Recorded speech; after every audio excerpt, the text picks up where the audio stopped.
Welcome to welcome to the Backyard Blitz. I'm Brandon Peebler. Drew, you're killing me, man. Obviously, we got the Prophet on upper right hand corner. We got Slick. What's happening, guys? And then we got the Big Lebowski. Let me tell you something, boys. It ain't Drew tonight. It's the Lone Ranger, and we'll get to that later. Oh my Welcome God. to the Backyard Blitz. But the Lone Ranger don't miss, boys. The Lone Ranger doesn't miss anything. The Lone Ranger goes undefeated, and it's a great week. And the Lone Ranger's happy to be here on the Backyard Blitz tonight. I should have known when I saw the disco lights on. I should have known. It's the celebration of the Lone Ranger. I should have known with the only tweets. Undefeated man. I should have known with the Facebook post. I should have known. Slick, like we saw this happen, and we kind of did it to ourselves. But like after 1 week, Drew, one week. Hey, I don't answer to Drew tonight. I answer to Mr. Ranger. But yes, I will address these accusations you guys are throwing at me. Everybody made fun of me last week. You guys laughed me into oblivion. You made me feel sorry about myself. I didn't know if I could continue the show this week. I didn't want to go to school on Thursday. I didn't want to show my face. All my students said, "Coach, you got made fun of on the Blitz last night. They said you're going to lose." I said, "Just wait. Just wait." And what happened, boys? There's one man left standing, and you're looking at him. Hey, Mr. Lone Ranger, just remember one thing. Even a blind squirrel finds an acorn once in a while. Yeah, but the blind squirrel doesn't find 6 acorns there, Prophet, which I found on Saturday and Sunday and Monday. 6-0. You know what was the worst part? And we should have known when we were lighting him up in our text when it was 27-0 for the Chargers. What did I say? 27-0. When you guys were lighting me up when it was 27-0, I said we got him right where we want him. I said we're primed for a comeback for the Jaguars. We're primed for a comeback, and you guys laughed at me. Barry, I'll give you my Venmo now, buddy. Send that $20 my way. Our Make it out laughed to at you. the Lone Ranger. Make it out to the Lone Ranger. Lone Ranger. Jeez. Unbelievable. I can't even believe it. Well, obviously, it was a very impactful week. We got Drew with the disco lights on. We got Prophet with us now. Celebration. It's a celebration. Prophet, what is with this guy? What is with this guy? Well, BP, I have to apologize to you and Slick Rick and the nation. You know, me and Mrs. Prophet, we raised him to be humble and gracious in both victory and defeat.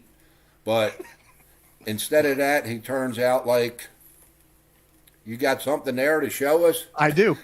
Show it. Hey, for this celebration at the end of the play using a prop. That's very uncharacteristic of Michael Thomas. A cell phone that he hid prior to the game. Man, it's almost like this is too big of a game to be Drew had risking this those plan. kinds of yards. 3rd and goal. Garcia. Play fake bootleg to the right. Throws it in the end zone all alone. Terrell Owens. Touchdown, San Francisco. Drew, you would never do something. I feel like you would. I would never. These guys, this is classic. You know what I think, Prophet. I played with Drew. I know how. At least I know how I am, and this is how winners act. Because you didn't hear a peep from me when I won the entire season, all 18 weeks of picks. This is what I did. What? And the Barry spins free. Touch. You know, sometimes Wow, you just kind of like you've been Look there at that. before. Just a nice little Just toss toss of it the back to the ball. ref. Just toss Act it. like you've been there before. Hold on, guys. Let me interrupt. That's how we raise the boy. Let me interrupt. Prophet, the raisin's speaking, pal. All right? Let me interrupt for 1 second. Because you said something earlier that's completely wrong. You said you raised me in humility, in victory, and defeat. I've never been defeated, pal, and I don't plan on it tonight. Oh my God. Well, I can't wait to talk about Super Wildcard Weekend, guys, because it was crazy. Starting from the first game all the way to the last game, we had comebacks, we had rivalries renewed, and we had some upsets. So I got to ask you guys, Like, what's your reactions from Super Wild Card Weekend? What stood out to you, and what really like had you glued to your TV and like, I can't believe this has happened? Prophet, since you're with us, let's start off with you, man. You know what? What stuck out to me was bad coaching and almost terrible play, which changed the outcome of 3 games, and number one, the Jaguar game. And as you guys can attest, when the Chargers went up 27-0, I texted out and said he's got a shot at winning this game. They were up 24-0, and they recovered that fumble at the goal line, at the 5-yard line, and the terrible play call, and it was almost like they were playing for a field goal. What are you flipping the script on me, partner? The other game. You flipping the script on me, partner? Because I texted that out. No. I'm just telling it how it is there, Lone Ranger. I said they're prime for the picking. They're prime for the picking. The Minnesota game, Minnesota had just gone downfield easily on the Giants. They get the ball back, they get a first down, and then it's 3rd and 1, and they try a freaking trick play to Jefferson, back to Cousins, and it does nothing. Now, that's okay if you're planning on going for it on 4th down, but they didn't. They punted the ball away. The game was over. And the other thing that stuck out with me, which had Buffalo been playing a team with a quarterback that day, up 17-0, a football field's what, 50 yards wide? Yeah, 53.5. You're telling me a kicker can't keep the freaking ball on the field? Let's not dive into that game Tyler too much Bass just kicked yet, the all ball right? out of bounds, we're gonna have plenty of time and that to talk changed about the that. whole. That's what stuck with me: terrible coaching and bad plays. Yeah, I agree with you, and I know Slick. That's something when it comes to. Let's just start with the Chargers and the Jags game. You're up by 27 points, really 4 possessions, right? And we know that we've watched Tom Brady come back. We've watched some of these amazing comebacks. We saw the greatest comeback in the history of the NFL happen earlier this year with Kirk Cousins coming back against the Colts. But there's a lot of things that have to happen for the other team to be able to do that. And let's not forget, this was 2 touchdowns in the last, was it 5 minutes? That happened quick. And, Joey Bosa's getting a lot of flack for his thing. And quite honestly, that had nothing, like, it was done at that point, really, as far as the comeback. It's a 1-yard penalty. They go for 2. It was a complete implosion by the Chargers. All of a sudden, they can't make first downs. They can't execute all of a sudden. And now the defense is unable to stop the Jaguars. That you have Zay Jones wide open, for nobody within anybody, like nobody around for 20 yards against him. And Trevor Lawrence, give that guy credit. 4 picks in the first half to bounce back from that and shake it off. That's impressive. You got to give him credit. This guy could have ended the game with a monumental record, 8 interceptions, 9. Like, they weren't going to pull him; they were going to ride with him the whole time. So whether it was good, bad, or indifferent, they were sticking with him. But man, what a turnaround for him. When are these coaches going to realize that you cannot take your foot off the pedal in these games? Slick's got a word for it. Go ahead, Vegas. Slick. Vegas. I'll tell you what, the fact that Staley still has a job and wasn't fired on the plane, is mind blowing to me, because there's better coaches out there than him that got fired this year. I wanted to ask Slick this: did it seem like the moment was too big for the Chargers in the second half? Because it felt to me like they jumped out early. And it was like they didn't expect it to be a game after that. They just coasted, and then all of a sudden, when the pressure was on, they just folded like a lawn chair. What did you think about that? Some situations I felt that way, but in other situations, like the Prophet said, some of the play calling I didn't understand, especially like in certain situations. You're up, but at the same time, like Prophet said, you want to keep your foot on the gas. But you don't want to just get careless. But, like, it just seemed like they weren't aggressive anymore in the second half. Yeah. They lost the edge. They did. Like I don't know. Like Prophet said, it seemed like they were they were playing not to lose versus playing to win.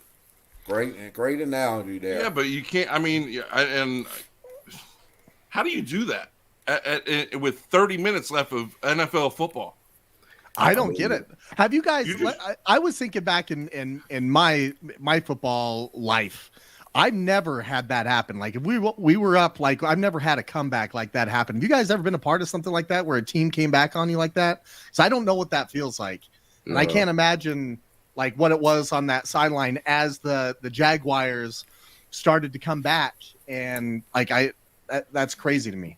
Yeah, I can't think of a time. I know I never let it come back like that. But I've been on the other end of it. But I don't think we ever gave one up. I know in college at one time we beat at Towson, we were like 3-7, and we beat Richmond, who was like the number 5 team in the country or something. We came back from like, I don't know, 18 down or something in the fourth quarter, and we threw a touchdown as time expired. That was pretty cool. That's kind of similar, but nothing like that, man. Yeah. I mean, just the whole weekend in general, man. I thought there was good football. Real good football, and then I thought there was real bad football. Like for being playoff football, like I was just kind of, and I don't know how I feel about the Monday night game. I mean, I think it's cool because we got something to look forward to on Monday night, but I don't think it's fair to the teams that play, or the team that has to play, coming up this week. I think Dallas, I mean, you think about it. San Francisco played Saturday, first game they played. So they had basically Sunday, Monday to rest. Dallas didn't get back into because they were away. So they didn't get back till Tuesday morning at like 2 or 3 in the morning. And they got to prepare for a game. And now you need 2 Sunday. or 3, at least 2 days, 3 days. You know how it is going through a game, dude. Like you're not feeling good until the 3rd or 4th day. Yeah. If you're playing in high school or college, you're getting the next 2 days off. Or the next day off. You're going in, you're getting a little lift in and some treatment. These guys got to go right back to work. Whereas you said the Niners they played the first game on Saturday. They're home, eating chips on their couch. Probably not eating chips, but I would be. Or maybe beef jerky for the Lone Ranger for the beef jerky. But well, what stood out to you, Lone Ranger? Yeah, we'll keep it with that. What stood out to you, man? My first thing was I don't necessarily care for the Monday night game. The second thing, other than the epic comebacks that took place, and who would have predicted those? I just don't know who would have predicted those. Wait a second, I do know who would have predicted those.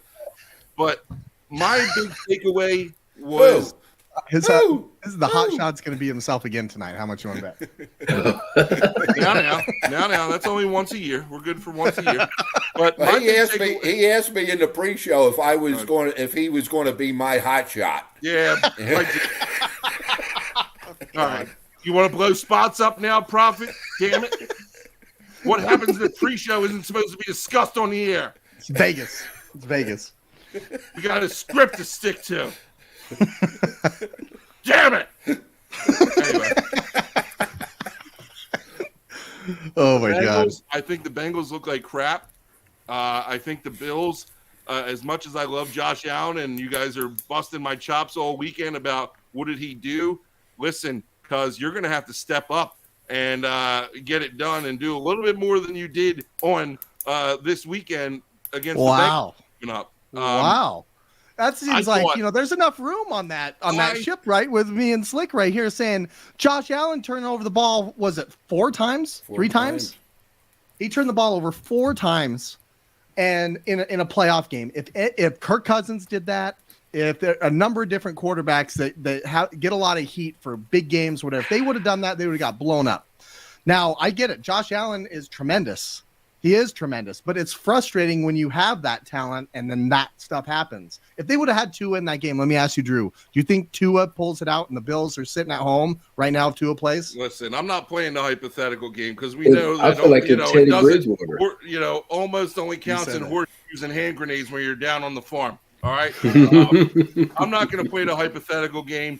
Could the Dolphins have won if their head coach wasn't ripping vape pens on the sideline. I don't know. Maybe he wasn't in the right state of mind. I don't know if you guys saw that video or not, but I did.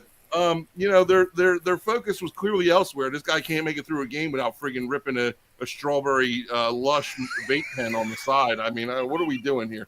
But no, I think as much as the Bengals look bad, and I think the Bills need to step up too. The other thing that stood out to me was there was a couple teams that I thought looked pretty damn good. One of them being those Dallas Cowboys, man. They needed to go in there, and I said last week, what Dallas Cowboy team, partner, is going to show up? Is it going to be the one that just skates by, or is it going to be the one that we know can be a dominant team in the playoffs? And those guys came out, and from the opening whistle, man, I think they played good football. I think Dak was spot on. Dak was accurate. Dak was on time. And Dak was making throws that he needed to make in order to beat a good friggin' 49ers team coming up this week. So if they play like that, I'll tell you what right now, BP, partner, your boys might be in trouble, all right? So we'll see. Well, here's the thing, Drew. They're not playing an 8-9 losing football team that barely got into the playoffs because their division's crappy. They're playing against a machine this upcoming weekend. That was Tom. But they before still we played get against there, Tom Brady, though, partner. Did we see what happened to Tom Brady? Looked like Father Time was standing right next to him, and the Grim Reaper is on his left. Is what he looked like. Old goat. Slick, what stood out to you, man, this weekend? What captivated you, man? So everything that you guys just talked about, I saw the same stuff. But the thing that really got my attention and kind of pissed me off for a second is the 4 field goals that the kicker for the Cowboys missed. Talk about extra points. I mean, let's go. Talk about it. We got This is the NFL. Not for long. Like, not when you kick like that. Is he still on the team? I don't know. Yes. Yeah. They're gonna stick with him. He probably is because they won. Him. If the Bucks would have came back some type of way and won that game, he probably pink slipped. Did you see Dak on the sideline say "Go for F and 2"? Yeah, and then I saw another. Go for F and 2. I saw another meme that said was the kicker throwing his helmet every time Dak threw an interception this season. But Ricky, to your point, this guy made he missed 4 extra points. How about, all right, it's history. He missed 3 in a row. We got to see if he misses the 4th one. ESPN blows it and friggin' doesn't show the extra point. They don't get the extra point until you already see it going through the net. I said ESPN or going over the upright. You got a perfect opportunity for must-watch football. Everybody's dialed in to see if this loser is going to miss another extra point, and we missed it. That was crazy to me. Like, all you do is just kick. That's it. Okay. And, all right, hold on. I'm going to get on this soapbox for a second. I understand kicking isn't easy, but come on, man. Yes. I hate kickers, man. Hate them with a passion. I hate them. Well, here's why, guys. Every time that we're at practice, we're running our guts out. We're getting yelled at, all that stuff. What's the kicker doing? I wasn't doing shit. What's the kicker doing? Over there, he's on the sidelines by himself. Yeah, the kickers and the punters are all by themselves, eating sunflower seeds, playing with the balls into the net, seeing how far to the cheerleaders. Look at seeing how many revolutions he can get the ball to go over. So we're sweating, bleeding, we're sore, and the game comes down to that guy. And all you got to do is the one thing that you've been practicing all week. And matter of fact, your entire life basically is just snap, hold, kick, snap, hold, kick. Snap, hold, kick. Not learning the plays, none of that stuff.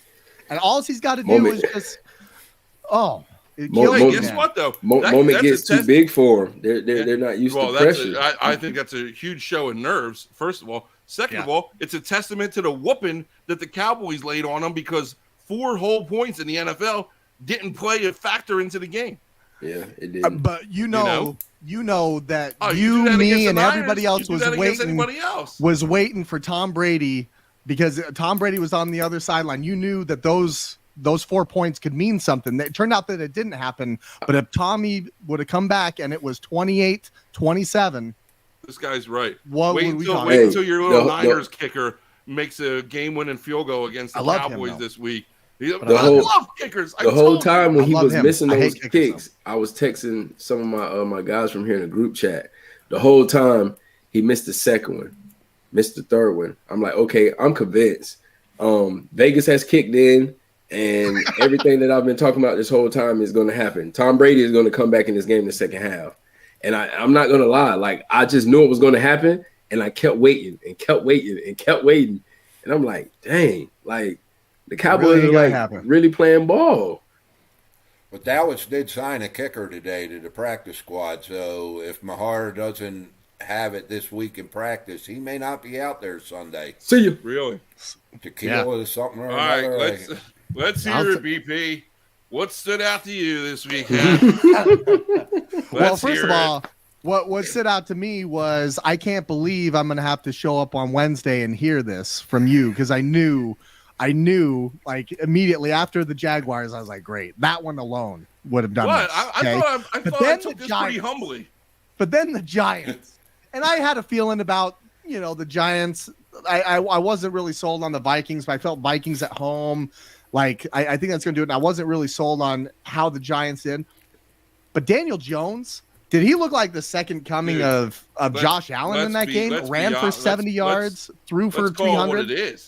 Let's call it what it is. Daniel Jones showed us something that he hadn't shown us all year. And they said something like he's the second leading rushing quarterback in the NFL this year or something along those lines, or first leading rushing quarterback. I had no idea because it was so quiet. He did that so quietly. So quiet. And Saquon showed up, and the way that they played in that game made me believe that they can go into Philadelphia and they can upset Philadelphia. If Danny Dimes plays that way. That game was also a game that was never in doubt. I don't think the Giants ever broke a sweat there. I mean, it got a little, maybe within 7 points a couple times, but they never faltered. Can we talk about, as a quarterback, Drew, 4th and 8, and you throw a 3-yard out to your tight end? Brutal. I saw something today. It was like one of those parody pages. It was like a quote from Kirk Cousins. He says, "You guys see it as throwing a 3-yard out. I see it as starting my vacation early." He said, I could either be in Mexico next week getting beers handed to me, or I could be in Philly next week getting beers thrown at me. Which one would you guys rather have? But, I also saw his there was a gender reveal video that him and his wife did, and he threw this little thing, and Lewis said he threw that further than he threw. I saw that one. I saw that game on the line and the wild card. I saw that one. Maybe they didn't know that it was 4th. I don't know. BP. I don't know the answer. But Drew, you're a quarterback. Yep. You got to know. How do you not know? It's 4th and 8 with the game on the line. Right. This guy gets paid millions and millions of dollars. It goes back to what we just said about the kicker. That's all you do. All right, so just play quarterback. To give you a real answer, here's what's going through my head. Doesn't see anything down the field. Panics a little bit. Says, "I see an open guy. I don't really care how far it is. Let's just get the ball out there, get a completion, and try and see what we can do." That's the only thing I could possibly think of. I can see that, but at the same time, I think I might give Jefferson a chance. He threw it too, didn't he? I'm throwing the ball to the best receiver in the league. I'm giving Jefferson a chance. Yeah, but if you're double, triple covered versus a wide open guy, at least give the guy. But he wasn't wide open, though. Shot. He wasn't wide open. I mean, he had a guy but he was on open him. enough to make the catch. He needed break one tackle. They say in football, it's like some weird percentage. There's a percentage out. It's a pretty high percentage that a receiver or running back is going to make the first tackle or miss. I don't know what when the exact he's looking at him. is. Yeah, he had his back to the defense, though. Yeah, and it was Hawkinson that had it, so I can see that, and I understand exactly that. That was going through my mind is you go through your progressions, and it's almost not there. Try and do get something. It out, right? I get it, but you had a backer already sitting in the flats waiting. It's not like the backer came from like down uphill and came to the flats. Like he was already in the flats waiting for you to check down. Completion's better than an incompletion. Yeah, not that completion. Not in that game. It wasn't. Well, I mean, it's hindsight's 20/20, right? Like we know that it didn't work out, but like, man. But I'm disappointed in one other thing, guys. I'm very disappointed in this. Like we've gone this entire time, okay? We've gone 24 minutes talking about Wild Card Weekend, and not one of you have talked about my boy Brock Purdy. Wait, we were saving it for you. We didn't want to steal your thunder, hey, I try not to give him the praise. I try to let it come from you guys. But how about that? Like, how about that guy? Over 323 yards, 4 touchdowns. He ran one in, threw for 3 touchdowns, no interceptions. Just looked phenomenal in that football game. I tell you, every single week with him, I'm waiting for the shoe to drop, and he just keeps getting. It ain't dropping. He's getting better. It ain't dropping, BP. Again. I don't think it is, man. It ain't dropping. The same Now they got exact 3 stuff quarterbacks. at Iowa State. Right. They got 3 quarterbacks now. They're going to have to figure out what the hell to do with. Yeah. Purdy earned himself a job, if not here. He did. Somewhere. I think what they might do. Lance is still a fully capable quarterback, and Garoppolo is a good enough quarterback to lead a team as well. So I think they might keep all 3 and make Guap be like that vet guy. That kind of like. He's not on contract. He'll be a free agent. So it'll be him and Lance. And I mean, if you're Trey Lance, right? Like you're probably sitting in that press box or whatever, like rehabbing your leg, and you're watching this dude light it up. The crowd yelling, "Purdy, Purdy." Who's stop? Stop, man! Stop! Give him cards too. Stop it! Did you give him cards too? Yeah. Stop it, bro! Come on. That's crazy, man. That's crazy. That's how he's getting all his followers, man. He's sending them freaking football cards. Hey! I'll tell you what. Now I gotta ask you guys this. So this was something that kind of came out like outside of the games or whatever. So your boy Drew Cliff Kingsbury. Ooh. There's your boy Cliff Kingsbury here. Down in Thailand. There's people wanting to interview him for some head coaching jobs. He goes, "I'm on a one-way ticket down to Thailand. I don't know when I'm coming back." If anybody was ever going to do that, you say, fill in the blank. This coach took a one-way ticket to Thailand to party with beautiful women and it would be him. Drinks. It would be Cliff Kingsbury. Right. Or Sean McVay would be the one I would think that might do it. I don't even think because McVay decided he's coming back. Kingsbury said the Cardinals are paying me $30 million over the next 3 years. He's going to come back with a face go like back hangover too. What do I want to go back to coaching for?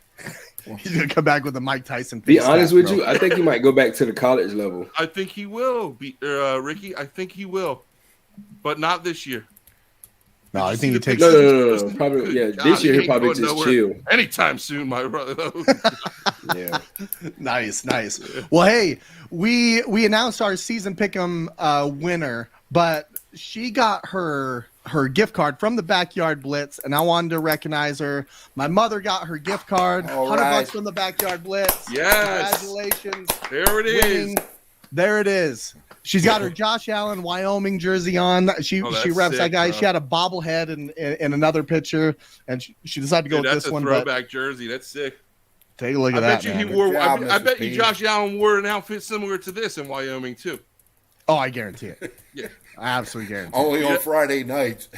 Yeah. Absolutely guarantee. You know who I remind myself of? Remember Lloyd from Dumb and Dumber? When he's on the toilet. Got room for one more if you still want to go to Aspen. Oh God, that kills me. Prophet, you wanted to do a shout out, man. You mentioned to me earlier before the show, and we kind of got into it. We were all hyped up. Drew's got his, I don't even know what outfit. I'm Lone Ranger. What? It's freaking awesome. But you wanted to do a shout out, man. So I'm going to turn it over to you real quick before we get into our divisional round preview. And floor is yours, man. Thank you. And yeah, I want to actually do 2 shout outs. And first one's for a longtime dear friend of mine who is a avid listener and follower of the show, Mike Diadamo. As a matter of fact, I seen him post on here. Said he can kick. Yeah, he was invited by the Maryland Soccer Legends to participate in a over 60 tournament down in Florida this past weekend, and their team won the whole tournament. He's the goalie. He used to be a professional goalie, and he was the goalie at 69 years old. He threw a donut in the championship game. Damn. And wanted to say congratulations to you, buddy. Congratulations, Mike. That's awesome, man. That's pretty great, man. That's pretty That's great. awesome. Shutouts, man. Shutouts. And I just want to give a quick update on Peyton Hillis, who was my hotshot last week. Anybody that tells you prayers do not help, I say hogwash. I asked for prayers last week, and they were going on the screen. Peyton Hillis on Thursday got out of ICU and is on his way to recovery. He's still not out of the water, but that's awesome. No pun intended. But Yeah, he's on the road to recovery. So thank you, everybody, the nation and everybody else that Yeah, I saw that. That's great news. He came off the ventilators, breathing on his own. There's Big Mike there in the comments.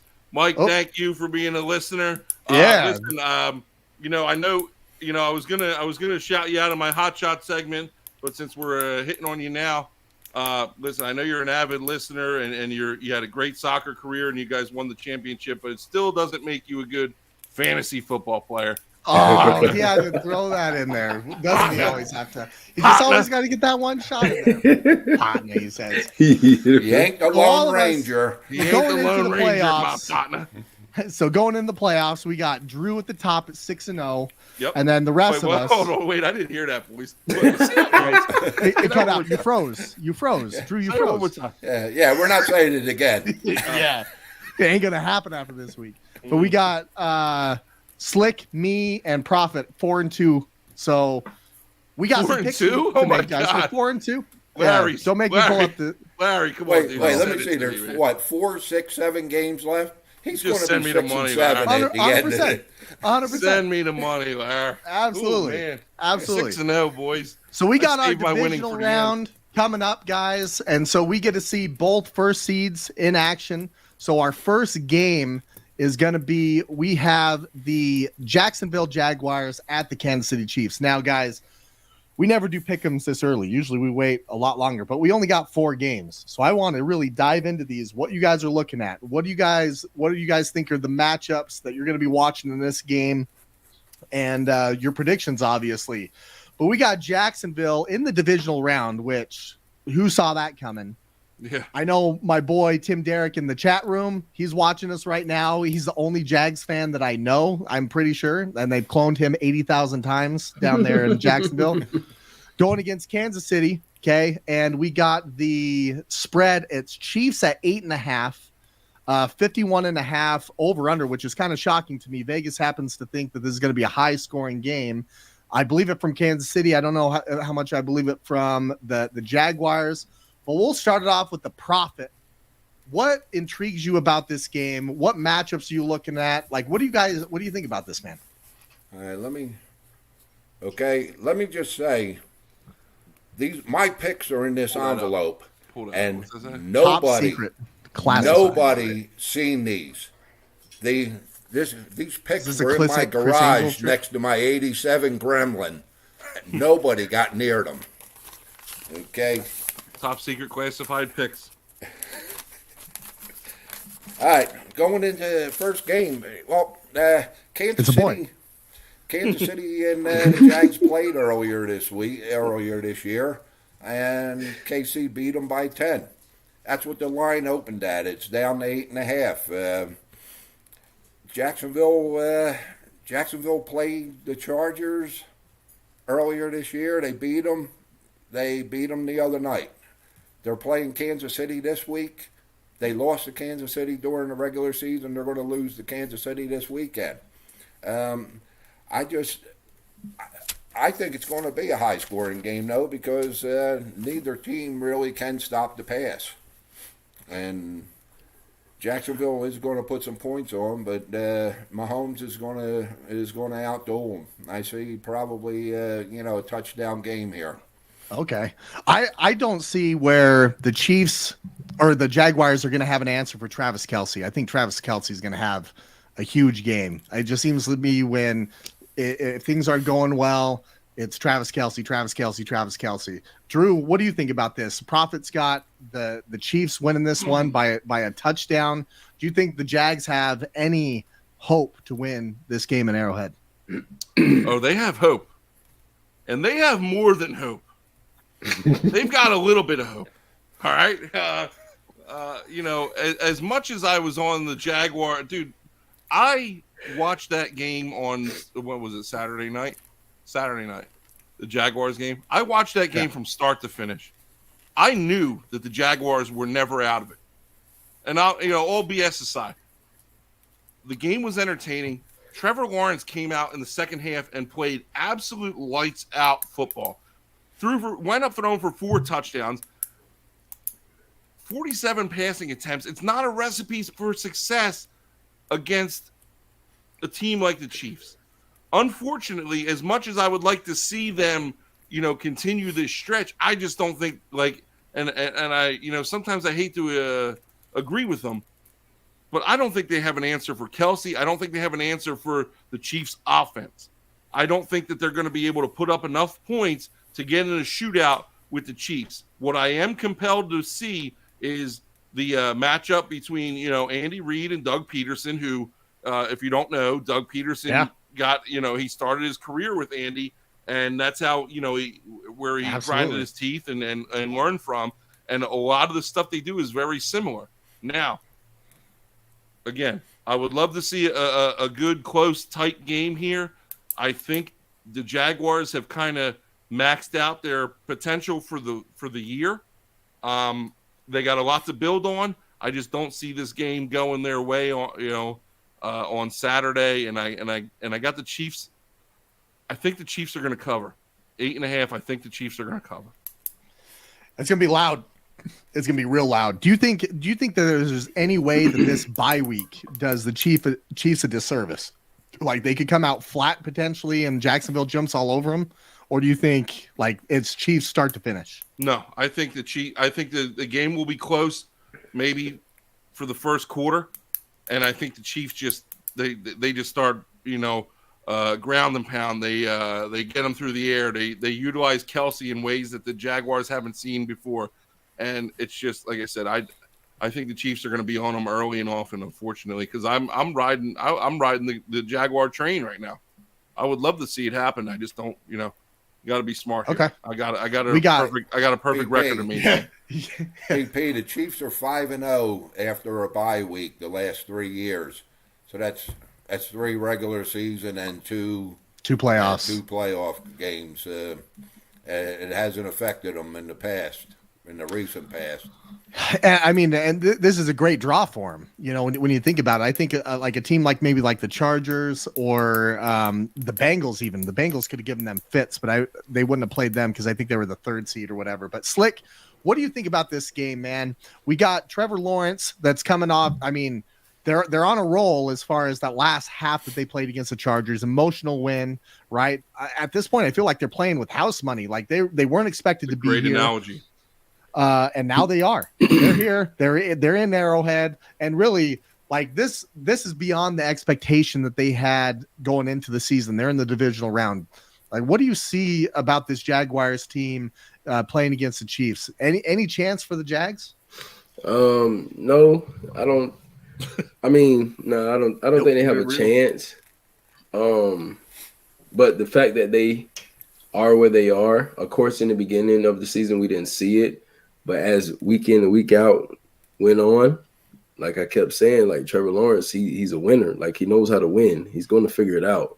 Mm-hmm. So the fact that he got to this point, I mean, that's a plus. But I don't think they have enough on defense for the Chiefs. But I think the score would be 42-28. I do think Jaguars will score points though. I think it'll be 42-28.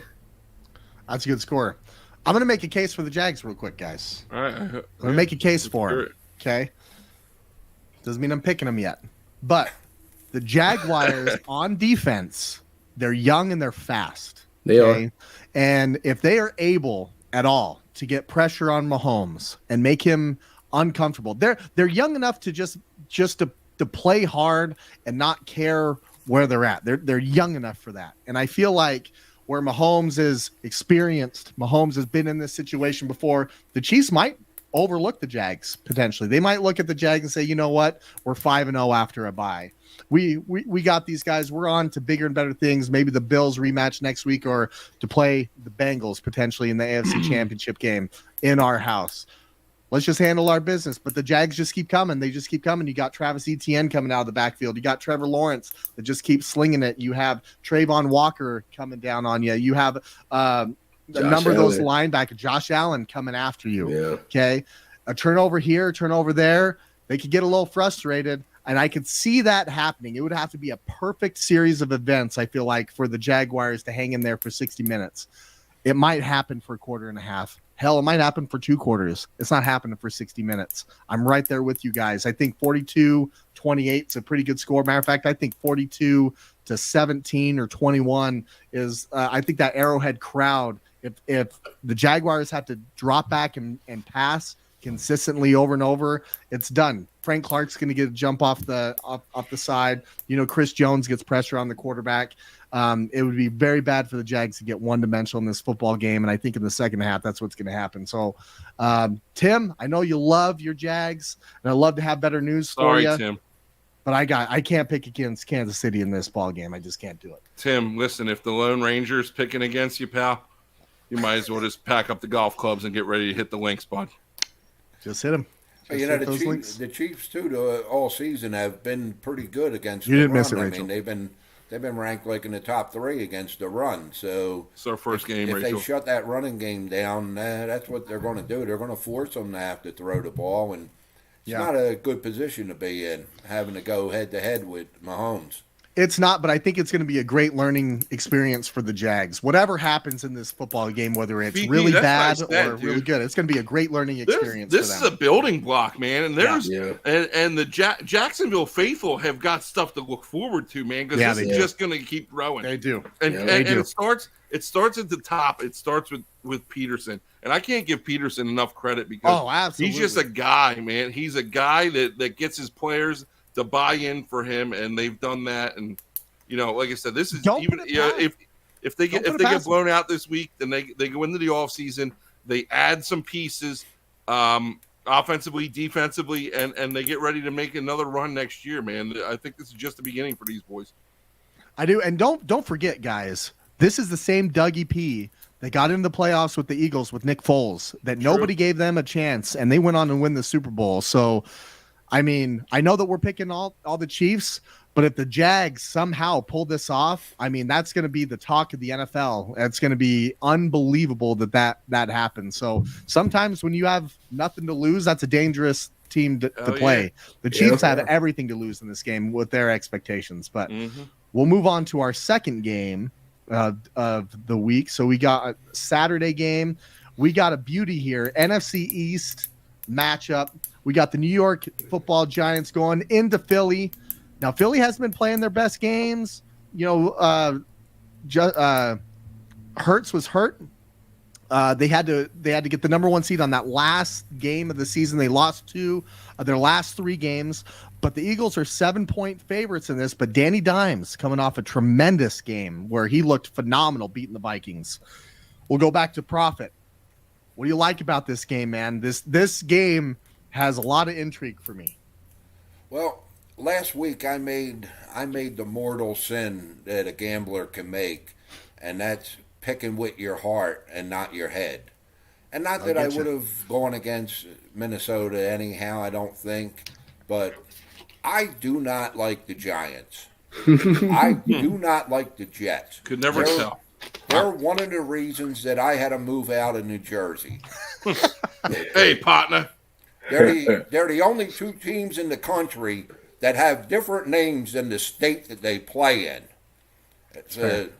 They play in New Jersey and they're called New York. I hate them. Okay? No, there's only one guy on this show that had his stones to pick the Giants last week, and you're looking at the big stones in the room, baby. Was that the Lone Ranger? That's the Lone Ranger. Wow. Big old stones. That being said, though, I looked over the injury report today, and the Eagles have a couple of their linemen, a couple of defensive players questionable, which, if it was last Sunday, they probably would have been doubtful for this week. Hurts, all indications are his shoulder's fine. That Zip wasn't there last week. You know what? That Zip was not there. I don't think he was fine last week. He played last week, and he was crap. I don't think he was good in Week 18. I think he played because he knew that they needed that win, and they had a better shot with a 90% Hurts than they did with Minshew. Yeah. But all that being said, I just can't see. I mean, the Eagles, with all things being equal, earlier in the season, beat them by 30 points.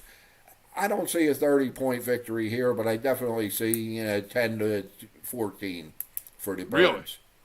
Really? Yeah.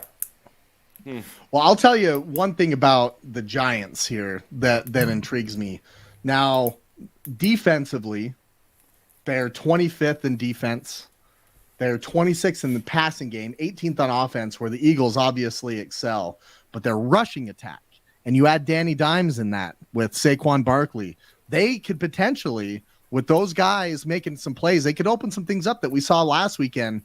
Drew, do you see that happening in this game, or do you think it's Philly just dominating the entire game?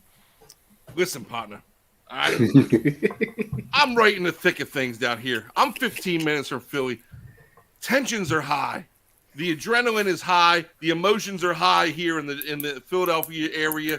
They're excited for this game. We haven't had a game this big. I don't know. I don't really follow the Eagles. Did they play in the playoffs last year? I'm not sure. But there hasn't been a game this big in at least 2 weeks here. And couldn't even say it with a straight face. Couldn't even say it with a I straight do face. want to say something seriously. 3 out of the 4 teams left in the NFC are from the NFC East, and that speaks volumes, I think, to the division, obviously. And how does that even happen? Anyway, I'm getting crazy. off topic a little bit. It's crazy. Like I said, emotions are high here in Philly. Dude, it's an 8 o'clock game on a Saturday night. You're giving Philadelphia fans who already have a terrible reputation, you're giving them a full day to drink and get rowdy. It's going to be a tough, volatile atmosphere. Eli Manning swore he would never come back to Philadelphia. He said he's coming back to the game. He said the last time he came, he had 9-year-olds flipping him off. This place is going to be I believe it. raucous. This place is going to be absolutely raucous. And when I was studying, doing my research for the game, I'm like, okay, Saquon, he's been dominant. He's been running the ball like a madman. He's had a great year. But then I look on the other side, and I look at Miles Sanders. And Miles Sanders actually has a higher yards per carry and more yards and touchdowns than Saquon does. Now, Yeah, Saquon fell asleep in the middle of the season. yeah. I'm sorry. Saquon's got a couple more yards, but Saquon's got 295 attempts, and Miles Sanders has only got 259, and Sanders is averaging almost 5 yards a carry. That being said, Danny Dimes looked awesome last week, but the Eagles, up until the last couple weeks, have looked awesome all year. All right, now were the last 2 weeks, were these guys feeling themselves and they're just coasting into the playoffs? Playoffs? Maybe. Playoffs? They might have been. Playoffs? Playoffs? Playoffs? Take a You shot. kidding me? Playoffs? Shots. Now, are these guys, they knew they had the division wrapped up, even though they didn't, and they're just coasting into the playoffs, and they barely skate by the Giants B team last week? I don't think that's going to be the case. If the Eagles show up anyway where they've been playing all year on Saturday night, which I think it's kind of a perfect storm that everything like that is aligning, the Giants, man, it's going to be the end of the road. I got the Eagles in this one, man. I don't see the Giants beating them in their place with time off. Everybody's healthy, and they're going to be ready to go. I just had this feeling that I feel like the Giants can win this game, but my going to what Prophet said, my heart is telling me the Giants have a legitimate shot at this game, but my head's like, no, Philly's been playing great all season. Slick, the last time these guys played was January 8th. It was the last game of the season before Philly needed that game. They won 22-16. It wasn't a blowout or anything like that. They saw this same team 2 weeks ago. What do you think about this? Like, do you think that Philly has a chance to be upset in this, or That's all I'm saying.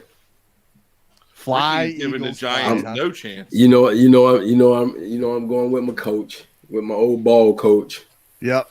I like the Giants. Don't get me wrong; they have been playing good ball. Daniels look like the Duke Daniels. Like, Yeah. he's looking like himself, like that last year at Duke when he was in the talks of winning the Heisman. He's looking like the dude that got him drafted in the first round when he probably didn't deserve to be Exactly. drafted in the first round. Exactly. Coming out of college. He's been looking like that guy. But I think Hurts comes in, does what he needs to do. He might not be 100, but I think he still get his job done. I just think the team overall, from the top to the bottom, I feel like they feel that they have like something to prove just because of how everything like happened last year. With Sirianni first taking over, they were questioning Hurts about replacing him. They didn't have it, like everything. And now all of a sudden you guys are sitting in this situation, and Sirianni and whoever else was a part of the organization was basically on some like I told you so. Like I told you we were going to do this year. I just feel like they have too much to prove. So I don't think Philly's going to like let up or let anything crazy happen. I think I'll say 35-21, 35-28. I think it'll be a close game. Close. Yeah, I don't think it'll be a blowout. I think it'll be a close game, but I like Philly. My instincts, it's Philly in this. I just have this weird, those games, like as they start to approach, you're like, oh man, like this one just has this eerie feeling to it. It's hard to beat a team 3 times in a row in the regular season, right? I know this is just one game, but they played not that long ago, and it's a team that knows you really well. Like it's like the Eagles aren't going to surprise the Giants what they do. Like the Giants know what they're going to do. The Eagles know what the Giants are going to do. My whole thing is, can the Giants make enough plays early to put that pressure on Philly and get that crowd quiet? Because that crowd, if they're raucous this entire game, it's not good for the Giants. Matter of fact, if Danny throws a pick early in the game, there's a turnover early in the game, or Philly goes down and scores the first touchdown, there's no roof there, but it's going to blow off. And that crowd's going to be nuts the whole game. If the Giants can try to keep that crowd quiet the whole game and just kind of, oh my gosh, like they're still with us in the third and fourth quarter, that's when I think the Giants could potentially have an opportunity, because we haven't seen Jalen Hurts in that situation this season quite yet. They've been blowing teams out, and he's been running well. I don't think he's 100% still. I want to see how they're going to utilize him in the run game if he's not 100%. I still got Philly, but I think the Giants are going to make this a really close, uncomfortable game for Philly, and Philly's going to really have to earn that dub going into championship weekend. So we'll see what happens there. So now, go ahead, Prophet. Yeah. You said Hurts. You don't think Hurts is 100%, and guess what? He may not be, but unlike other running quarterbacks, Lamar Jackson had wheel problems. Hurts has a shoulder injury. Okay, if he takes off and slides, the shoulder is not going to be an issue. His injury isn't going to be an issue. I actually think that everybody, not just the panel here, but everybody is giving the Giants and Daniel Jones too much credit for beating. Not a bad. I mean, they won 13 games, but they're probably the worst 13-win team in the history I get that. of the NFL. I get that, but there's a little games, thing. Prophet. How are you saying they're bad? They won 13 and how are games you discrediting this victory by a total of 22 points? What was the line last week? How are you discrediting this victory by the Giants going into hostile territory in the NFL playoffs? Hostile territory. The only hostile thing about that was the guy with the freaking big horns on his head. Well, he had the thing. So, they were all sitting there eating cheesies and popcorn, and that's they scary were sitting on their hands. That's scary. Get it? Like people can get scared of that stuff. Like there's a receiver out there that's like, oh man, that guy's blowing his horn. I gotta go run around. Doesn't come my way. Listen. I'm not. You can talk all the crap you want about your hatred for the Giants and the Jets, but do not discredit the Giants' complete domination of that team last week. I'll tell you this. My big thing is a team that beat them a couple weeks prior to that. Philly runs him, and if he slides, but they don't run him in situations where he can slide all the time. Like they run him on quarterback powers. Agreed. Not to mention if was it Thibodeau coming around the corner, if he's going to throw and hits that arm, Yeah. Is that going to tweak his shoulder, and what does that look like? So that's, Thibodeau's playing that's like where a my eyes man. are kind of looking at that as Not really a fan of Thibodeau right now after the whole Nick Foles celebration. But then he got hurt. He got injured last week. Karma. Who knows if he's going to be 100%? Yeah, but he's been playing it's a good. playoffs. And got a couple of rookie cards for him, autographs if anybody's interested. I'm just saying, we've seen this Giants team, not this particular Giants team, but the Giants come into the playoffs not expecting a whole lot out of them and go and win the whole thing. Go and play undefeated New England Patriots in the Super Bowl. So Eli I'm just saying you can't write them off. Eli will be in the building. This is a matchup that the Eagles have to be on their game. This Giants team, I don't think they have enough in the pass game to beat the Eagles. Like, they definitely have the run game. Why not? But I don't think they have enough of the I don't think they have enough weapons on the perimeter. But if they get that run game going with Danny and Saquon, Ricky, they're not weapons, dude. That's not their game. It hasn't been their game all year. Their game is grind you down, play good defense. It definitely has been. It definitely has been. But what I'm saying is, last week against the Vikings and other games that they've won, yes, they have grinded the ball with Barkley and Jones, but they've also been able to get the ball in Slayton's hands, James' hands, like some of these other guys. I just don't think those guys are like good. I won't say they're not good enough. I just think that Philly's secondary I will say this better than them. So when they should be call upon them to answer that call, I don't think they're going to come up. Yeah. I will say this. I think the Eagles win this game, but if the Giants win, I will be so friggin' happy because that just means a lot of upset, sad Eagles fans, and I will just pound that. I won't hate it. I won't hate it. But let's move on. Let's move on to the next game. This is a huge game. Okay, now Rick, we had a bottle on this game, bro, and then obviously tragedy struck. These are the two teams that were playing when that injury took place. But we got the Bengals going into Buffalo this time. DeMar Hamlin's going to be in the building. That place is going to be wild. The Bills are favored by 4. The Bengals are hot.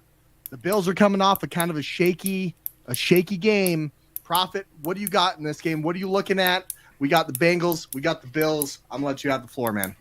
This is the first game that's got direct ramifications of the BS ruling from the NFL on the scheduling.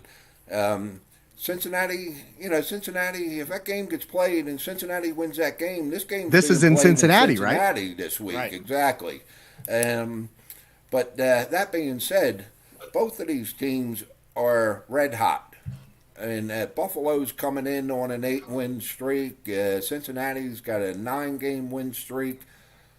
But based off of the way they played, both teams, if they were playing anybody else last week, they wouldn't be playing this week. Either one of them. This is a tough game. It is a big game. This is huge. Like going into this. Like in the AFC playoffs, like we knew that we were going to have some marquee matchups early, and this is one of them. Like I think the Bengals can go win the Super Bowl. I think the Bills can go win the Super Bowl, and they're playing each other, and we're going to see who goes to Kansas City because I think we all have them there. But I mean, I think these are both Super Bowl rosters, and obviously we've been on the Bills a lot this season, but the Bengals are red hot, man. Well, I'm following the numbers in this game. Cincinnati 7-2 on the road this year against the spread. Buffalo's 3-5 at home against it. 4 points. Buffalo could still win the game and not cover, but I think Cincinnati wins this game outright and moves on to Kansas City. Ooh. Lone Ranger, what we got, man? It seems that the Lone Ranger isn't so lonely anymore because this is a big game, huge implications, huge emotional game. Obviously, we all know what happened 3 weeks ago now. 3 weeks ago now with Hamlin. That game was a toss-up then. All right, it was 7-3 in the first quarter before the injury happened. These two teams did not play great football this past week, but they got the job done, whatever they needed to do to win and get to this point. This game is a toss-up. In every sense of the definition, this game is a pick-em. You got two quarterbacks who are very equal. I mean, obviously, Burrow's not running the way Allen does, but passing-wise, very equal. You got running backs who got almost identical numbers, touchdown and rushing-wise. You know I'm not a huge defensive guy, so I can't read you off a bunch of defensive stats, but this game is a toss-up. It's going to come down to maybe the final possession. Now, I'm going to shock you guys. I got the Bengals in this game. Oh my God! I picked the Slick, Bengals I knew he was because coming I was so disgusted with the performance of Josh Allen last week that I said there's no the Bengals are going to come in. They're pissed off because like you guys mentioned earlier, they don't really. It doesn't necessarily. They shouldn't be in Buffalo. No, there's a chip on their shoulder. They did everything right. I get that. Extraordinary circumstances, but in the back of their mind, dude, they were going to win this game 3 weeks ago, and now they're going to go out on Sunday and they're going to prove it, and they're going to finish the job, and they're going to, are you rewriting the Josh Allen story? Is he got to prove himself? Next year, because I don't see Josh Allen getting it done this week, and I got the Bengals in this one. Whew. I know. Wow. I can't believe it. Slick. Now you picked the Bills a couple weeks ago. We had a bottle on this. So everything that's transpired from that moment to right now, are you sticking with the Bills or are you coming over the Bengals? So I picked the Bills again. But I think that the Bengals do have it. I feel like they might pull it off, but I did pick the Bills. And the reason why I picked the Bills is the same reason I picked the Bills that week that game happened. But now I feel the Bills, now that they're playing home, just like the Bengals, have a chip on their shoulder because in reality, they probably had a chance for it to be at their home. Mm-hmm. The fact that it's in Buffalo and the whole Hamlin situation, I feel like they have not a chip on their shoulder, but they have that whole like team of destiny type of thing. Yeah, we're playing for our brother type deal. Like, you know what I'm saying? Like, I feel like they're going to take that and use that as motivation. And their home. I mean, motivation. I agree. Oh yeah. So that's why I picked the Bills again this week. I'll tell you what, man. I mean, that's a compelling argument in itself. I know that environment. I mean, listen, anybody. I grew up watching the Buffalo Bills in the playoffs because my father loves the Buffalo Bills. So I know how that stadium gets loud in the playoffs. I know that team, that fan base, first of all, jumping through tables and stuff, like, man, what is with that? That's like there's something else, man. But they love that team. But I think you're right, Prophet. You mentioned this, Drew. You mentioned this. The Bengals. We had Joe Mixon doing a coin flip for a celebration, like he was kicking it out of there. This has been in their mind. What has happened after that? Like, this game should be in Cincinnati. All those, they're pissed off and they're going to go in there. I honestly thought that they were going to win that game 3 weeks ago. I think they're going to go into Buffalo. I think Josh Allen is going to play well, but I think there's going to be one too many mistakes. Now, my only concern is Eli Apple. My only concern is Eli Apple. We went to the same high school, by the way. Really? Yeah. Eli Apple cannot be anywhere near Stephon Diggs. And if he is, God help us. Because we're not going to win this thing.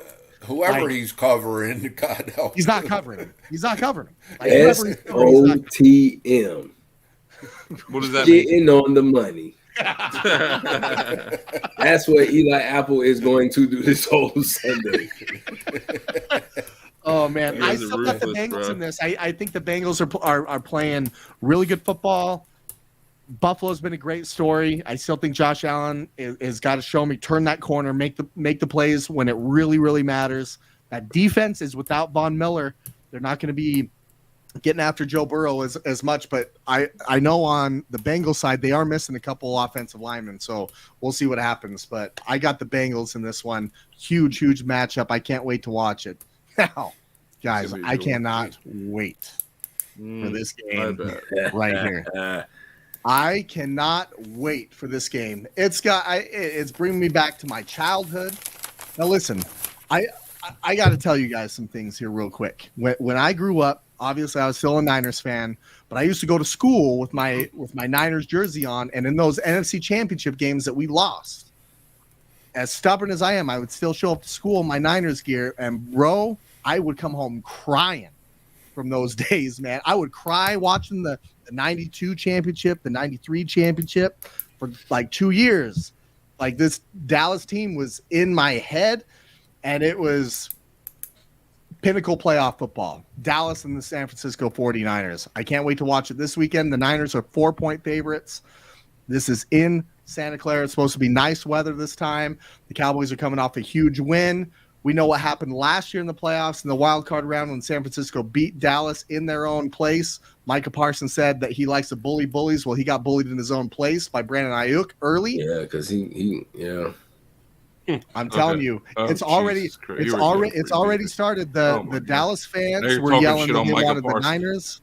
Micah Parsons is flat out said, like, he's been looking forward to this game for an entire year. He got hurt too, though. He's banged up.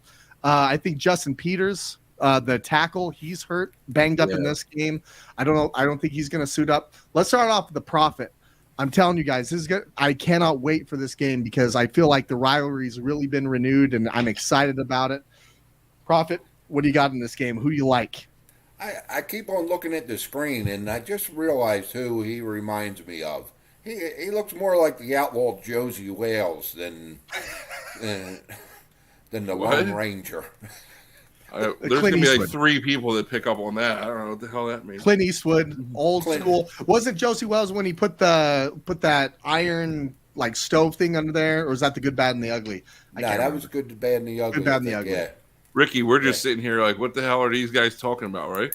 I don't know what they're talking about, but who you remind me of, I can't think of the dude's name. What the? Why? When did we start this? I remind you of the Lone Ranger. That's who I am right now. What are you guys doing? You're self-proclaiming yourself as a Lone Ranger. The Lone Ranger, dude. You remind me. I don't know. Lone Ranger, damn it. I don't know if it was a group or he was by himself, but he played the harmonica. He had a song like back in the day, like 90s. I got a little excited. Oh yeah, that YMCA guy. No. What did he say? I threw my headphones off.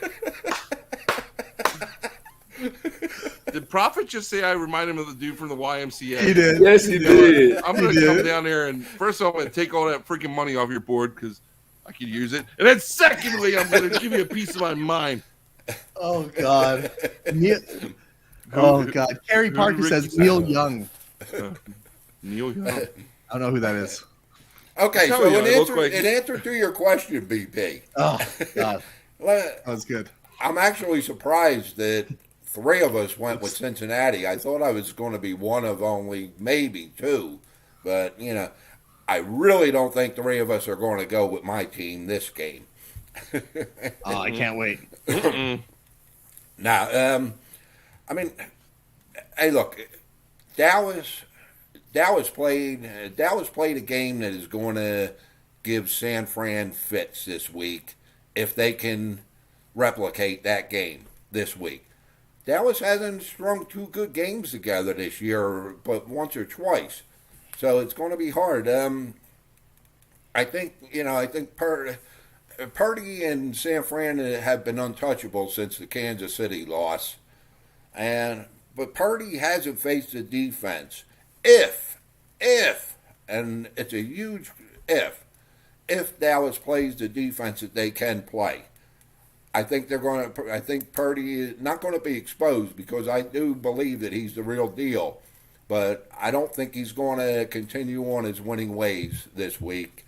I'm actually looking at Dallas winning this game on a late field goal by Brett Maher. Now I know you're lying. Oh, Brett Maher. Now I know you're lying. Now I know you're lying. No. Brett Maher's Mahar, whatever his name is, he's going to kick the game winner. You had to be here from the beginning, Gabe. I'm the Lone Ranger. I'm the only one in this damn group that's 6-0 after my playoff picks. All right. Maybe if you listened to me more during the season, you would have won the pick'em pool, Gabe. You were up there. No, we wouldn't have. No, he wouldn't have. There he is, right there, Neil Young. Oh. Southern man don't need him around anyhow. There he is. Yeah, you guys be tripping, yeah. Oh man. All right, so you got the Cowboys. So let me ask you this, because I'm going to grill you a little bit on this. Okay. So you think a kicker that missed 4 straight PATs is going to kick the game winner? Okay. Well, that was a caveat. What do you pissed him off? Prophet. What do you think? So when you say that the Dallas Cowboys are going to play a style of football that's going to beat the 49ers, like, tell me specifically kind of what you're looking at, because there's a couple things that I'm worried about in this game. Number one is getting some third and long situations where Dallas, like in the previous game where they played the Buccaneers, Tom Brady threw the ball 66 times, so they could just pin their ears back and go back. Now San Francisco has a really good run offense as well, so they'll keep it pretty balanced. Like, what are you talking about exactly that you feel like Dallas is going to have the upper hand on over this 49er team? Well, remember now, okay, I prefaced my pick with if. Dallas, and I'm basing this pick on Monday night's game. Okay, Dallas, after the first couple of drives, they played a pretty complete game. You know, watching San Fran against Seattle last week, Ward got toasted a couple of times, and he did. Dak has the ability to do that. Again, I'm looking at a lower scoring game, 2017, 23-20 game. I don't think this is going to be a high scoring game here. I think it's going to be a hard fought game, but I'm just saying Purdy hasn't seen a defense. If they play to their capabilities, Purdy hasn't seen a defense like this yet. And I think they're going to run fits on him. Ooh, I'm excited about that. So number one, the Commanders have a more top ranked defense than them. Yeah, but so do the Buccaneers and so do the Miami Dolphins. BP with his friggin' stats. You're gonna literally say the Commanders. I'm just saying. Okay, if you're going, we're going by the numbers, right? We're going by the friggin' book. I'm just saying I he's guess, seen it. Right? I'm just saying he's seen it. Well, all I'm saying. Yeah, okay. I'm saying he's seen it. The Commanders who've been sitting on our couch for friggin' 4 weeks. Stop it, Brandon. Stop it, dude. Oh, he said Brandon. How about a friggin' dose of reality? He's so mad man. He called me Brandon. If we're going to go back in time. He really called you by your government. We're going to go back in time, okay? Let's go back to the Cooper Rush era, okay? Dallas's defense was lights out at that time. They play like that this week. They're beating They have San good Fran. defense. I'm not going to Mr. lie. Irrelevant will be irrelevant if they play like that this week. And you know I what, can't Prophet? wait. You got me going here. He's and you know what, Brandon? Up. I'm going to ask something. As the host of this show, I'm going to ask you to do something, and I don't think it's ever been done on this show. I am live on air changing my pick. I'm changing my pick because originally I had the 49ers. And now I'm going with the Cowboys, and I want that on the record. And I want you to change it in the pool, run my pool or whatever. Got it. I want the Cowboys because, like the Prophet said, Purdy hasn't seen a defense like this in his entire 5-week career. And you're going to sit there and justify and say, well, the Commanders on the book have the better ranked defense than the Seahawks did. Shut the hell up. I didn't say that the Seahawks. I said than the Cowboys. Yeah, whatever. Oh, the Cowboys. It doesn't matter. It doesn't change anything that I'm picking. I think, and I told you guys this earlier, the Cowboys played their most complete football game of the year against a losing football team. But continue. Boy, no, it wasn't the most complete game because they missed 4 extra points. If you cut me off one more time like that, we're going to have 3 problems. phases. Defense, offense, special team. No, I don't, and I really am. I'm changing my pick. Prophet convinced me, man. I'm pulling for the Cowboys in my heart. I was betting with my head because I'm 6-0 and I'm leading this thing. I want to go on record that I'm changing my pick from the Niners to the Cowboys because I think they're going to do it. And if they play like they did last week, they're going to beat the Niners. And then my only regret about this whole playoff situation is that the friggin' Giants aren't playing the Niners right now because I would have picked the Cowboys against the Eagles. And I would love for the Cowboys to be playing the Eagles this week because the Cowboys would beat them. Okay, so Prophet, Drew, you guys both have the Cowboys. Okay. Slick, who you got, man? You heard it first Frisco, here. the city. Like, don't get me wrong. Like, when I was a youngin', back those playoff wins that you said that traumatized you in school, I was a Cowboys fan. Yeah. But when that whole dynasty broke up, I just became individuals. Like, I just started like individuals. But 49ers, like, I don't think Purdy's going to fold. Like, I'm just one of those guys. I pay attention to, like, especially college ball and high school ball. Like, I pay attention to a guy when he's a 247 or a Rivals prospect. When he gets to college, I follow him. I don't care if he doesn't play for Miami or not. And if he does work in college and he's in the Power 5 program, like, and he finds ways to win, like, you just can't erase that. Like, I understand the speed of the game changes for the NFL, but football doesn't change. Like, once they get a gist of everything and they get a hang of it, like, it is what it is. Like, I feel like Purdy's going to stand up in the paint and he's still going to do what he does. And let's not forget to mention, like, Frisco's defense. Like, their defense is potent. Like, we can't deny that. We cannot deny it. Like, they don't just make plays here and there or just make a one or two stops just to help the offense. Like, they actually, like, play defense, and people don't really expect that from a West Coast team. But they do. I gotta say something before Brandon goes here. Josh Burgess, thank you for tuning in. Thank you for commenting. It's disgusting to watch how bad the Cowgirls played. Were we watching the same game, cuz? Because I saw Dak Prescott play lights out. Threw for 4 touchdowns, right? Did he not? He did. They ran for 130 yards. Dak threw for 305. What are we talking about? They played a shit game. No, they played a good game. They played a good game. They didn't play a complete game. All 3 phases: special teams, offensive, defense. Special teams terrible. He was. For the comment though, Josh. Yeah, washed up Brady. Listen, Brady wasn't playing defense for him, cuz. I'll tell you this. Dallas, the style of football that they play and the style of football that San Francisco plays, this is a bad matchup for the Cowboys. And it was last year, and I'll tell you why. Last year in the playoffs, you had a banged up Jimmy G. You had the 49ers on their 3rd right tackle. You had Debo playing tailback. And they still went into Dallas and they beat Dallas. And quite honestly, it shouldn't have been 23-16 or whatever it ended up being. Like, they dominated that football game. Now you flip it into this year and say, okay, well, tell me how Dallas got better. Tell me how San Francisco got better. Whoever's clicking that pen. Stop clicking the pen. It's so loud in my ear. Dallas lost Amari Cooper.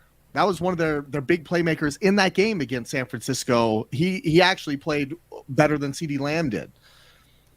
You look at Cedric Wilson in that game. They're no longer in Dallas anymore. You look at the offensive line of Dallas; it's completely different, and I don't think it's better. You look at the San Francisco. They didn't have Christian McCaffrey. Look at what he's done for that offense. You got a healthy Debo. You got Brandon Ayuk. You got George Kittle. You have an Elijah Mitchell who's healthy. You have a quarterback who's actually able to kind of scramble around a little bit. That wasn't there last year. Jimmy G was on his last leg in the playoffs last year for them. And then not to mention, Bosa was in for 1 quarter in that football game, and they were dominating the Dallas offense. So I get it. Dallas is it's a great story. And they do have playmakers. Yes, there are some things that I am worried about in this football game because Dallas has the ability to be able to run the football and make some plays. But if you look up and down the lineup for both teams, San Francisco is the more talented team. They're the most talented team in the NFL, quite honestly. And I'm not the only one that's saying that anymore. It's at home. I do think it's going to be close. And I think it's going to be a very physical football game. But I'm just going to tell you right now, I think the 49ers are on a roll. They've won 11 in a row in a number of different ways. Brock Purdy has seen good defenses. He's seen a top 5 defense that he put 35 points on. And that was Tampa Bay when they were top 5, when they were rolling people, getting ready. Purdy's a ball player. Purdy's a ball player. He's a ball I can't wait player. to Like, you can't knock it. You can't knock it. He's a ball player. I thought Eagles fans were bad. Niners fans are proven to be just. This has nothing to do as with tough. I'm not a Niners fan. I'm telling you straight up, it's not a good matchup. Oh, Dallas has the number 22. I'm not a Niners They fan. played a weak ass team last week. Listen, and they blew them out like a weak ass team. Dallas has the number 22 ranked rush defense in the league, and that's where they're going to have the problem because San Francisco is going to be able to be balanced. And when you're able to be balanced against any defense, that's a problem. They could pin their ears Zeke back and and Pollard go aren't going to be able to run the ball on San Francisco. No, who has?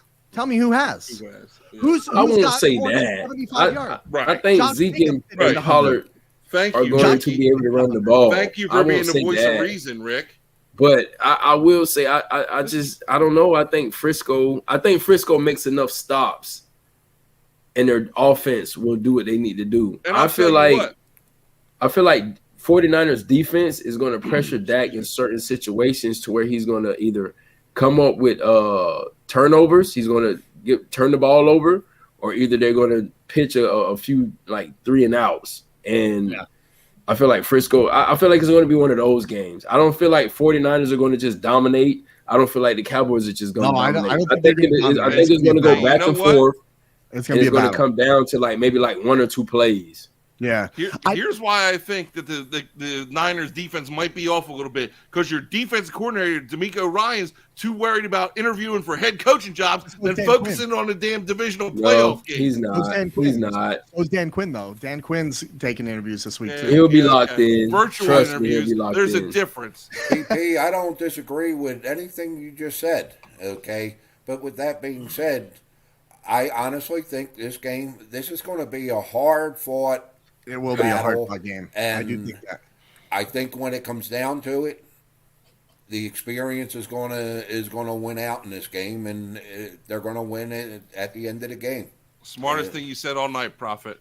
I I do wish this was an NFC Championship game. I do wish it was that for sure. But I'll tell you this: if you want to talk experience, the entire Niners roster has more experience than anybody on Dallas in the playoffs. The main spot.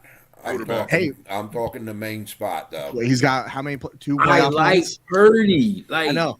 I like Purdy. I said he's the real deal. Listen, Purdy for me, was playing against friggin' Appalachian State last year, boys. Come so on. for me, like we got to get out of this whole like old school mindset, whereas a quarterback comes into the NFL and because he hasn't started a game or he came from this school or that school, he can't adjust and he can't be this good. It has to be folks tale. Like a player is a player. I don't care what level you are. Like once you figure out because let's be real, each level, the only thing that changes is the speed. The positions don't change. Football doesn't change. The speed changes. Once you get accustomed to the speed, you play ball. I don't care if it's quarterback, receiver, line, whatever the case may be. Like you play ball. Like Purdy, he was a 4-year starter at Iowa State. Defensive speed like the Cowboys are about to show him this weekend, Rick. So we'll see. It'll be a good game. It'll be a damn good game. It'll be a damn good game. I can't wait for it, man. It's going to be awesome. I love it when these two teams play. It just brings it back. Like it's like football is here, you know, like Dallas and the 49ers in the playoffs. Can't get enough of it, boys. Well, that's our picks, man. I can't wait for it. I can't wait for these games this weekend. I'm going to be texting you like crazy, Drew. Just call me Ranger. I'll be 10-0 after this weekend. Hot shot. Before we go to hot shots, you know who John Popper. Who's John Popper? He commented? Blues Travelers. All right, get your friggin' jokes out now, all right, boys. Like nobody's ever had it. Nobody's ever had a costume on this show. I couldn't figure out who it was. Sorry for trying to bring a little life to this show. Damn it! I love it. Oh my love God, it. That's hilarious. I love it. No, I love it, Drew. I love it, man. You earned it this week, man. You earned it. I earned it. No worries. What was my record again? All right. 90 and 150. Yeah. Oh, you meant this week, 6-0.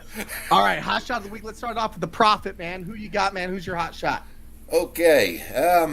I read this story today and I kind of wrote it down, so I'm going to read it.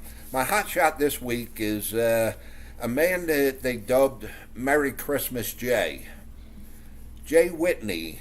He's a 27-year-old Buffalo native who's credited with saving 24 stranded motorists during the December blizzard. He broke into a local school using he's a mechanic, okay? He broke into a local school using a spare set of brake pads that he had. He was driving around picking people up that were stranded in that blizzard and taking them to the school where he knew that they had heat. There was food there, a place for them to go to the bathroom and all. It's an amazing story when you read it. The Buffalo Bills this week gave Jay 2 tickets to the Super Bowl, an all-expense-paid trip to the Super Bowl awesome. for what he did there. And I say thank you to him for his bravery and heroism.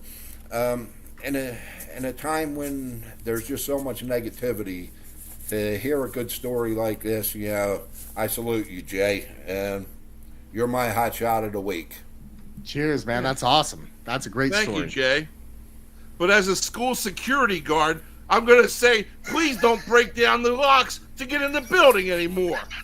He left a note. He left a note there saying, "I'm because sorry." guess who's got to look at the camera footage to see who got in the building and let all these people in, and they can be clogging the toilets with their sewage. Jay, damn it. With their suit. God. Drew, who you got, man? Who's your hot shot? My hot shot of the week goes to my wife. Oh, he's on it tonight. My wife, Laura, because she's pregnant with Oh, our third child. that explains this With our right third here. child. My wife is pregnant.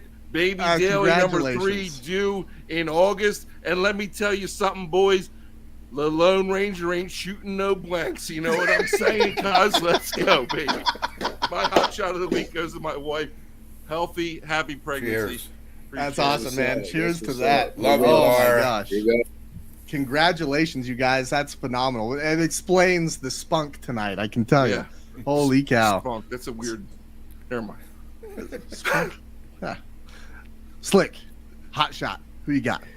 So the fact that we haven't really discussed the whole situation with the Bills or the Bengals, my hot shot of the week goes to Damar Hamlin. The fact that he's now out of the hospital, he's now back at the facilities, talking to players, doing X, Y, and Z. From what I'm hearing, from what I've read, that's just to me that's a plus. Like, you went from being on the field, having CPR performed on you, nobody knows what's really going on, rush to the hospital, you're in the hospital for a while, you're not conscious, and all of a sudden, a few days later, you're back in your good spirits, you're FaceTiming people, and you're out of the hospital, you're back home doing whatever you were doing regularly with the team, with the organization. No, you're not in equipment, you're not in pads, you're not playing, but the fact that he's able to walk on his own, talk, be with his family, be with his teammates, like, that's a plus to me. So my shot goes to Damar Hamlin. Cheers. That's awesome, Cheers. man. Salute. Cheers for sure. Cheers for sure. All right. My hot shot. You guys all had some really great hot shots. It's hard to come up with it. Mine is really Block party. No, it's football related. I'm gonna give some props to Danny Dimes, man. I feel like he takes so can many get behind shots, right? He takes he's in the big media market where if you're not playing at this level, you're just gonna take it. And he hasn't been a part of a winning football team until this year in the NFL, and to see what Brian Daboll's done with him and put on the performance in his first ever playoff game. There's a lot of firsts last week, but he really stood out to me the way that he really took over that football game. So you know what? I got to tip my hat. It's going to go to Danny Dimes. You're my hot shot of the week, man. Congratulations. Nice one, Take BP. the Philly like this it. week. Cheers. Keeping it to football, first of all. Second of all, I like the pick. Danny Dimes earned it. Danny Trevor Dimes Lawrence, did earn it. Doug Peterson, hot shot there too. Yeah, I love it, boys. Well, I can't wait. Now, Slick, you got the Bills. So I got to ask you real quick before we end the show. Are we putting our bet back on? Yeah, the bottle's still The on. bottle's still on. The bottle Yes. is still The on. bottle is still on. Yes. As soon as the game is over. Matter of fact, during the game, send me your address just in case, You got it. and I'll send you Tell you what, mine that sounds just in like a good case. old fashioned duel there, boys. Oh, my God. Hey, I'm back in the basement now, you know. You guys notice. Yeah, Wife Mama kicked threw me you out. Now out. gotta get ready for the baby. Yeah. Mama threw you out of bed. You impregnated her. Yeah. Just by looking at her there, Prophet. Oh, my God. Hey, we'll be back next week. I can't wait. Congratulations to the Dailies. Love it. Thank you, Blitz Nation. We love it. I can't believe the season's coming to an end, but we'll be back with an action-packed show next week. We'll see ya. Say